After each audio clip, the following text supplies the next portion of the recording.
মুভির শুরুতেই 1979 সালের আলাস্কার একটি দৃশ্য দেখানো হয়। কাল নামের এক ব্যক্তি জঙ্গল থেকে কাঠ সংগ্রহ করছিলেন, অন্যদিকে একজন অজ্ঞাত ব্যক্তি একটি ফ্রিকোয়েন্সি বা তরঙ্গ পরীক্ষা করছিলেন। কাল যখন তার গাড়িতে করে যাচ্ছিলেন তখন সামনের একটি ট্রাক বাতাসে উড়ে যায় এবং পুনরায় আছড়ে পড়ে। কাল গাড়ি থেকে নেমে এটি দেখতে পান। এমন সময় একটি রহস্যময় ইউএফও এসে কালকে তুলে নিয়ে যায়। এরপর বর্তমান সময় দেখানো হয়। আমাদের পরিচয় করিয়ে দেওয়া হয় সিনেমার প্রধান চরিত্র আইজ্যাকের সাথে। সে একজন কম্পিউটার ইঞ্জিনিয়ার এবং তার বন্ধুর সাথে মহাকাশে একটি সংকেত পাঠায়। কিছু সময় পর সে একটি পাল্টা সংকেত পায়। আসলে আইজ্যাক প্রতিদিন তার ব্লগ তৈরি করত। একদিন হাইকিং করার সময় সে মহাকাশ থেকে কিছু একটা নিচে নেমে আসতে দেখে। জিনিসটি সাধারণ মানুষের কাছেও দৃশ্যমান হয়। পুলিশও ঘটনাস্থলে পৌঁছায়, কিন্তু আইজ্যাক সবার আগে সেখানে পৌঁছায়। সে সেখানে একটি ইউএফও বা এলিয়েন মহাকাশযান দেখতে পায়। আইজ্যাক সেটি ক্যামেরায় বন্দি করার চেষ্টা করে। এরই মধ্যে মহাকাশযানটি অদৃশ্য হয়ে যায়। একটি এলিয়েন আইজ্যাকের পেছনে আসে এবং সেটি দেখে আইজ্যাক আতঙ্কিত হয়ে পড়ে। সে কোনোভাবে ক্যামেরা দিয়ে সেটি রেকর্ড করার চেষ্টা করে, কিন্তু এলিয়েনটি সেখান থেকে চলে যায়। এরপর আইজ্যাকও সেখান থেকে পালিয়ে আসে। দৃশ্যটি কেটে যায় এবং স্ক্রিন কালো হয়ে যায়। এরপর 3 দিন পর পরের দৃশ্য দেখানো হয়, যেখানে আইজ্যাক এলিয়েনটিকে দেখেছিল। সেখানে সে 3 দিন ধরে অজ্ঞান হয়ে পড়েছিল। তার হাতে কিছু অদ্ভুত দাগ ছিল। সে তার ক্যামেরার রেকর্ডিং পরীক্ষা করে এবং দেখে যে এলিয়েনরা তাকে তার সাথে নিয়ে যাচ্ছে। এরপর আইজ্যাকের ক্যামেরা বন্ধ হয়ে যায়। আইজ্যাক যখন বাড়ি ফিরে আসে তখন তার টেলিভিশনটি রহস্যজনকভাবে ভ্যানিশ হয়ে যায়, যা দেখে আইজ্যাক আতঙ্কিত হয়ে পড়ে। কিন্তু টিভিটি আবারও কিছুক্ষণ পর ফিরে আসে। আইজ্যাকের ধারণা ছিল এগুলো তার হ্যালুসিনেশন। পরের দিন সে ডাক্তারের কাছে যায়। ডাক্তার তার হাতের এক্স-রে দেখার পর একটি চমকপ্রদ তথ্য বলেন, আসলে তোমার হাত কেউ কেটেছিল, আর এখন এটি এমন ভাবে জোড়া লাগানো হয়েছে যেন আগে কখনো কাটাই হয়নি হাতটি। ডাক্তার নিজেও এটি দেখে বিশ্বাস করতে পারছিলেন না। অফিসে গিয়ে আইজ্যাক তার এক সহকর্মীকে ভিডিওটি দেখায়, যেখানে তাকে এলিয়েনরা অপহরণ করেছিল। তার সহকর্মীও এটি বিশ্বাস করে না। আইজ্যাক বাড়ি ফিরে ইউটিউবে এলিয়েনদের ভিডিওটি আপলোড করে দেয়। সে শিরোনামে লেখে অ্যাবডাকশন। এর অর্থ হলো এলিয়েন আমাকে অপহরণ করেছে এবং আমি এলিয়েনদের শিকার। ভিডিওটি ভাইরাল হয়ে যায়। পরের দিন মিডিয়া চ্যানেলগুলো আইজ্যাকের ইন্টারভিউর জন্য ডাকতে শুরু করে। আইজ্যাক একটি চ্যানেলে ইন্টারভিউ দিতে যায়। রিপোর্টার তাকে অনেক প্রশ্ন করে। তিনি জিজ্ঞেস করেন সেই সময়ে তার কাছে ক্যামেরা কিভাবে ছিল। এই প্রশ্ন শুনে আইজ্যাক কিং কর্তব্য বিমূঢ় হয়ে পড়ে এবং কথা থামিয়ে দেয়। রিপোর্টার মনে করেন এটি একটি প্রতারণা এবং ইন্টারভিউ শেষ করে দেন। বাড়ি ফেরার পর নিউজ চ্যানেলে খবর আসছিল যে আইজ্যাক বিখ্যাত হওয়ার জন্য একটি মিথ্যা ভিডিও তৈরি করেছে। আইজ্যাক সাথে সাথে ইউটিউবে এলিয়েনদের শিকারদের সম্পর্কে অনুসন্ধান করে। সে একটি মেয়ের মন্তব্য দেখতে পায়। সেখানে সে আইজ্যাকের সাথে যা ঘটেছে ঠিক তাই লিখেছে। তাকে টেক্সট করার পর আইজ্যাক তাকে একটি হোটেলে দেখা করতে বলে। আইজ্যাক যখন পৌঁছায় মেয়েটিও সেখানে আসে। মেয়েটির নাম ছিল সারা। আইজ্যাক তাকে তার ভিডিও এবং ইতিহাস সম্পর্কিত কিছু ছবি দেখায়। সেটি ছিল একটি ইউএফওর ছবি। সারা তাকে জানায় যে সে 1979 সালে আলাস্কায় কাল নামে একজন এলিয়েনকে অপহরণের কথা শুনেছে। সেই লোকটি লাই ডিটেক্টর পরীক্ষাতেও পাশ করেছিল। এটা এমন এক পরীক্ষা যার মাধ্যমে প্রযুক্তি ব্যবহার করে কেউ মিথ্যা গল্প বলছে কিনা শনাক্ত করা হয়। ওই ঘটনার পর কাল নিখোঁজ হয়ে যায়। এরপর আর তার খোঁজ পাওয়া যায়নি। কথার শেষে আইজ্যাক সারাকে তার ফোন নম্বর দেয় এবং বলে যদি সে কোনো তথ্য পায় তবে যেন তাকে জানায়। পরের দিন আইজ্যাক ইন্টারনেটে এলিয়েন অপহরণের নিবন্ধ প্রকাশকারীদের কাছে ভিডিওটি কুরিয়ার করতে যাচ্ছিল। পথে তার সাথে একজন লেখকের দেখা হয়, যিনি বলেন আমি তোমার গল্পটি লিখতে চাই। যদি তোমার ঠিক মনে হয় তবে আমাকে ফোন করবে। এই বলে তিনি আইজ্যাককে তার কার্ড দিয়ে চলে যায়। পরের দিন আইজ্যাক সেই লেখকের কাছে যায়। লেখক বলেন তোমার লাই ডিটেক্টর টেস্ট করা উচিত। এর ফলে সবাই বিশ্বাস করবে যে তোমাকে এলিয়েনরা অপহরণ করেছিল এবং তুমি একজন এলিয়েনদের শিকার। আইজ্যাক তাই করে এবং লাই ডিটেক্টরে পাশ করে। লেখক বলেন আমি কিছুক্ষণ পর আসছি এবং এই বলে চলে যান। তিনি চলে যাওয়ার পর দুজন সরকারি এজেন্ট সেখানে আসে। তারা আইজ্যাককে ধরে ফেলে। আসলে ওই এজেন্টরা তাদেরই ধরে যারা ইউএফও দেখেছে বা যারা দাবি করেছে যে তারা এলিয়েন বা এলিয়েনদের মহাকাশযান দেখেছে।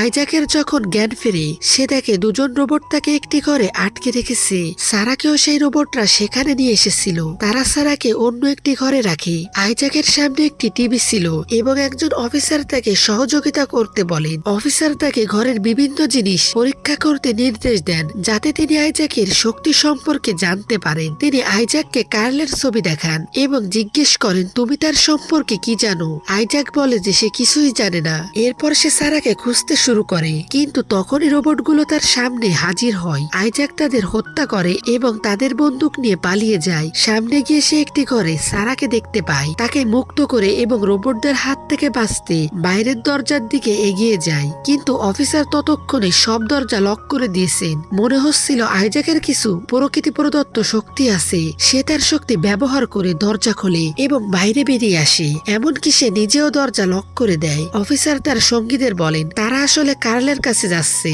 তাদের পিছু নিয়ে আমাদের সব তথ্য জানতে হবে। তিনি তাদের ধরার জন্য রোবটদের পাঠান। মুক্ত হওয়ার পর আইজাক এবং সারা নিজেদের একটি গ্রাম্য এলাকায় খুঁজে পায়। সেখান থেকে পালিয়ে তারা একটি রেস্তোরাঁয় আসে। আইজাক সারাকে বলে সে যদি ইন্টারনেট পায় তবে সে কার্লের অবস্থান শনাক্ত করতে পারবে। আইজাক একটি মেয়েকে জিজ্ঞেস করে, আপনি কি এমন কাউকে চেনেন যার কাছে ইন্টারনেট বা কম্পিউটার আছে? মেয়েটি একটি কাগজে হ্যাকারদের ঠিকানা লিখে তাদের দেয়। তারা হ্যাকারদের কাছে যাওয়ার জন্য রওনা হয়। তারা যখন হ্যাকারদের কাছে পৌঁছায় রোবটগুলো সেখানে চলে আসে, তাই তারা সেখান থেকে পালিয়ে যায়। হ্যাকার জানায় তারা হলো ইউনাইটেড নেশন সিক্রেট সোসাইটি, যারা আমাদের অনুসরণ করছে। তারা এখানে গোপনে মাটির নিচে থাকে। তুমি আমার সম্পর্কে জানো যে আমি একজন হ্যাকার এবং আমি তাদের সিস্টেম হ্যাক করেছি। আইজাক তাকে কার্লের অবস্থান খুঁজে বের করতে বলে। হ্যাকার তার ল্যাপটপ ও ইন্টারনেটের মাধ্যমে সফলভাবে কার্লের অবস্থান খুঁজে বের করে। কাল কানাডায় ছিলেন এবং সেখানে লুকিয়েছিলেন। এরপর হ্যাকার কালকে একটি ভিডিও কল দেয়। আইজাক কার্লের সাথে কথা বলা শুরু করে।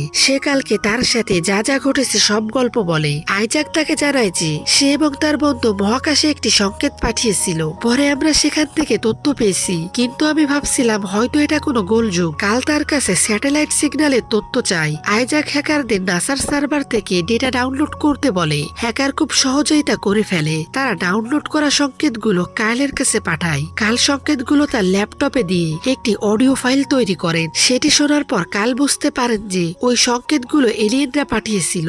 এখন থেকে 5 দিন পর বিকেল 4টার সময় এলিয়েনরা পৃথিবীতে আসবে। কাল আইজাককে লুকিয়ে থাকতে বলেন, নতুবা গোপন সংস্থা তাকে খুঁজে বের করবে। সাথে বলে তোমার সব ইলেকট্রনিক ডিভাইস ফেলে দাও বা বন্ধ করে দাও। এই বলে কাল কল কেটে দেয়। আইজাক বলে আমাদের কানাডায় গিয়ে কালকে খুঁজতে হবে, কারণ 5 দিন পর এলিয়েনরা সেখানেই আসবে। তাই তারা কানাডার দিকে রওনা হয়। অফিসাররাও জানতে পারেন যে তারা কানাডায় যাচ্ছে। সারা রাত ভ্রমণ করে পরের দিন তারা অবশেষে কানাডায় পৌঁছায়। তারা একটি ট্রেনে বসে কালকে খুঁজতে থাকে। রেল লাইন অনুসরণ করে রোবটগুলো ট্রেনে চলে আসে। হ্যাকার তাদের মাস্ক দেয় এবং বলে এই রোবটগুলো মুখ দেখলে আমাদের চিনে ফেলবে। এরই মধ্যে রোবটরা এসে তাদের পরীক্ষা করে। তারা মূলত তাদের স্ক্যান করছিল। একটি রোবট আইজাককে সন্দেহ করে এবং আইজাককে গুলি করতে যাচ্ছিল, কিন্তু ঠিক সেই সময় তারা পালাতে সক্ষম হয়। আইজাক এবং সারা ট্রেনের ছাদের উপর দিয়ে যায়। হ্যাকার ট্রেনের দরজার আড়ালে লুকিয়ে থাকে। একটি রোবট আইজাককে ধরার জন্য ট্রেনের ছাদে ওঠার চেষ্টা করে, কিন্তু সে পড়ে যায়। অন্য রোবটটি উপরে ওঠার চেষ্টা করলে হ্যাকার তাকে ট্রেন থেকে ধাক্কা দিয়ে বাইরে ফেলে দেয়। এরই মধ্যে তারা কালের কেবিনে পৌঁছে যায়। কাল ক্যামেরা দিয়ে তাদের দেখে বন্দুক হাতে বাইরে আসে। তিনি বলেন যে সিক্রেট এজেন্সি তোমাদের পিছনে লেগেছে। তিনি তাদের জানান যে ওই এলিয়েনরা তাদের হাতে একটি ট্র্যাকার বসিয়ে দিয়েছে। ওই ট্র্যাকারের সাহায্যে সিক্রেট এজেন্সি খুব সহজেই তাদের খুঁজে পেতে পারে। কাল যখন তাদের ট্র্যাকার বন্ধ করে দেন, অফিসাররাও আর সিগন্যাল পাচ্ছিলেন না। এরপর তিনি তাদের তার কেবিনে নিয়ে যাওয়ার সময় বলেন, আমি 20 বছর আগে এইসব সংগ্রহ করেছি। আমি এমন একটি যন্ত্র তৈরি করেছি যা যে কোনো ফ্রিকোয়েন্সি বা সিগন্যালকে অডিও ফাইলে রূপান্তর করতে পারে।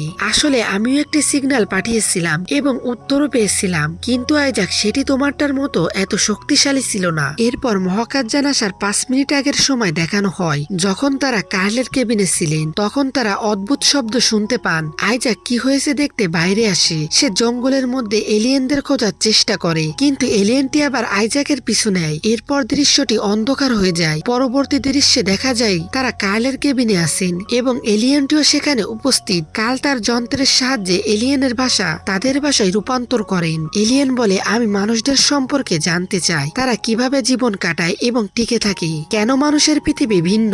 এলিয়েনটি তাদের একটি দৃশ্য দেখিয়ে প্রশ্ন করে তিনি কে। তারা সেই দৃশ্যে যীশু খ্রিস্টকে দেখতে পায়। আইজাক বলে তিনি যীশু খ্রিস্ট, তুমি তার সম্পর্কে কি জানো? এলিয়েনটি বলে আমি তার সম্পর্কে জানি। আমাদের জ্ঞান অনুযায়ী তিনি মহাবিশ্ব সৃষ্টির ক্ষেত্রে অনন্য এবং তাৎপর্যপূর্ণ। তবে আমরা আমাদের প্রশ্নের উত্তর পেয়ে গেছি। সারা এলিয়েনকে বলে যে অপহরণের পর আমাদের হাতে ব্যথা হয়। এলিয়েন তাদের বলে যে আমরা তোমাদের হাতে ট্র্যাকিং ডিভাইস লাগিয়ে দিয়েছিলাম। এলিয়েন সারার হাতে একটি যন্ত্র রাখে থাকে। এর ফলে সারার হাত দুই ভাগে বিভক্ত হয়ে যায় এবং সারার হাত থেকে ট্র্যাকারটি বের করে নেয়। যখন এলিয়েন আইজাকের ডিভাইসটি বের করতে যাচ্ছিল তখনই অফিসার এবং তার সঙ্গীরা সেখানে পৌঁছান। তারা বাইরে থেকে কালকে সতর্ক করেন যে যদি সে বাইরে না আসে তবে তারা কেবিনে ঢুকে তাকে মেরে ফেলবে। কাল বাইরে আসেন এবং অফিসার তার বাবার সম্পর্কে জানতে চান যে তিনি কোথায়। আসলে শুরুতে যখন কাইলের গাড়ির সামনের ট্রাকটি উপরে উঠে নিচে পড়ে গিয়েছিল ওই অফিসারের বাবা সেই ট্রাকেই ছিলেন। কাল ফিরে এলেও তার বাবা ফেরেননি।